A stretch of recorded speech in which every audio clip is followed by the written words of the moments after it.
Jadavpur police স্টেশনের পুলিশদেরকে বলছি, ভয় পাবেন না। এখনই আপনাদের চেয়ার কেড়ে নিতে বা ভেঙে দিতে আসিনি। হাঁটু না কাঁপলে, যদি বুকের পাটা থাকে, তাহলে প্রাপ্ত বসুকে অ্যারেস্ট করে দেখান। এখনো এই রাজ্যে ঘুরে বেড়াচ্ছে একটা ছাত্রের উপরে গাড়ি চালিয়ে। আপনাদের চোখে কি নেবা হয়েছে নাকি, নাকি ছানি হয়েছে? দেখতে পান না? আরে কার মাথায় হেলমেট নেই, চোখ তখন ছানা বড় হয়ে যায় পকেটে গান্ধীজি আছে কিনা দেখার জন্য। আর বড় বড় চোখ নিয়ে দেখতে পেলেন না একটা বাচ্চা ছেলের উপরে রাজ্যের শিক্ষামন্ত্রী গাড়ি চালিয়ে দিল। আবার একটা তৃণমূল নেতা বলছে কালকে যে 1 মিনিটে নাকি যাদবপুর দখল করে নেবে, বলেছে না?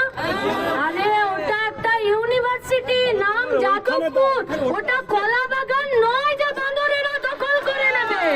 গণতান্ত্রিকতা, মানবিকতা, নমনীয়তা এবং সরকারের দায়িত্বশীলতা প্রমাণ করে আন্দোলনের মাধ্যম পর্যায়ে কি হবে। দীর্ঘদিন ধরে পশ্চিমবঙ্গের কলেজ ক্যাম্পাসে, ইউনিভার্সিটিতে, স্কুল পরিচালন সমিতিতে নির্বাচন নেই। কেন নেই কেউ জানে না, অজ্ঞাত কারণ, किसी को नहीं पता। किसका मर्जी से यहाँ पर इलेक्शन नहीं होता है, किसका मर्जी से इंटरिम उपाचार्यरा आज के यूनिवर्सिटी को लौटे बसे आछे, किसी को पता नहीं। क्यों? जीबी मेंबर में कौन सा दल का कौन सा मंत्री वहाँ पर कुर्सी में अपना पैर हिलाता है, किसी को पता नहीं।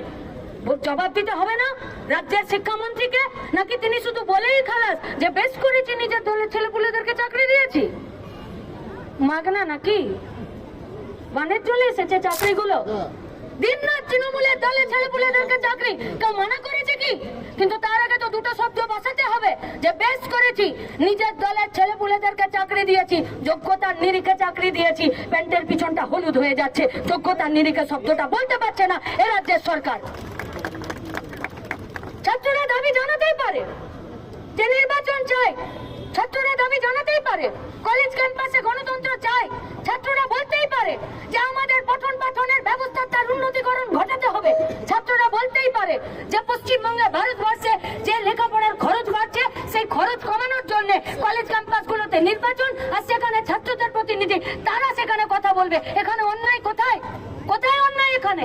কেন এই কথা রাজ্যের শিক্ষামন্ত্রী শুনতে চাইলেন না? যদি সরকার মানবিক হতো, সরকার দায়িত্বশীল হতো, সরকার নমনীয় হতো এবং সরকার গণতান্ত্রিক হতো, তাহলে সরকার ছাত্রদেরকে ডেকে কথা শুনতো। 34 বছরে এরকম হয়নি। ছাত্ররা দাবি করেছে আর সরকার কথা শোনেনি, বসে আলোচনা করেনি। চাকরি চাইতে গেলে মহিদুল আর নির্বাচন চাইতে গেলে ইন্দ্রানুজ, এটা পশ্চিমবঙ্গের ভবিতব্য হতে পারে না। তার জন্যই লড়াই, গণতান্ত্রিক লড়াই। নির্বাচন চাইছে ছাত্ররা, এর বেশি কিছু চাইনি। আপনারা ফ্যাসিস্টিক কায়দায় সরকার চালাচ্ছেন। কোন বিরোধী মতকে আপনারা মান্যতা দিতে জানেন না, কোন বিরোধী মতকে আপনারা শুনতে চান না। ছাত্ররা যদি সেদিনকে অন ক্যামেরাটা আপনার কাছে 1-2 প্রশ্ন করত, আমরা কথা দিচ্ছি প্রাপ্ত বসু নাটকের ডায়লগ ভুলে যেত, তাই বলাতে চেষ্টা করেছে। তাই সামনের ফ্রন্ট সিটে বসে রইলেন আপনি।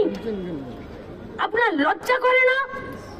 আপনি পারতেন না ড্রাইভারকে বলতে যে গাড়িটা থামাও, বাচ্চাগুলো গাড়ির সামনে আছে, আমি নামি, ওরা কি বলছে শুনি, আমি ওদেরকে একটু কাঁধে হাত রেখে বলি যে তোরা দাঁড়া, বস, চল অফিসে গিয়ে কথা বলি। এই গাছ নেই, নেই গাছ।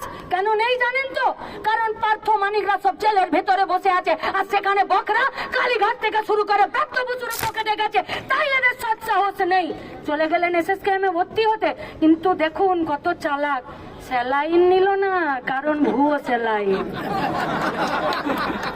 সেলিমদা বলেছেন অপ্রকৃতস্থ অবস্থা, আমরা বলছি যাতে মাতাল তালে ঠিক আছে।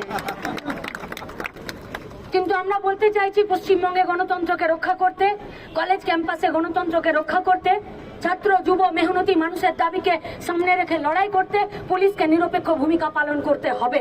পুলিশ সেই নিরপেক্ষ ভূমিকা পালন করছে না। তাই আজকে আমরা জমায়েত হয়ে তাই পুলিশকে শুধু তাদের ডিউটি স্মরণ করাতে এসেছি।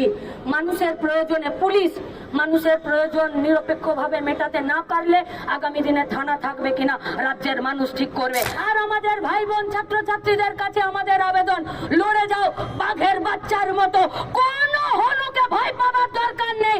লখিমপুর ঘেরি যাদবপুর হতে দেব না, লড়াই চলবে। সেই লড়াইয়ে সবাইকে সামিল হওয়ার আহ্বান জানিয়ে আমার কথা শেষ করছি। ইনকালাব জিন্দাবাদ।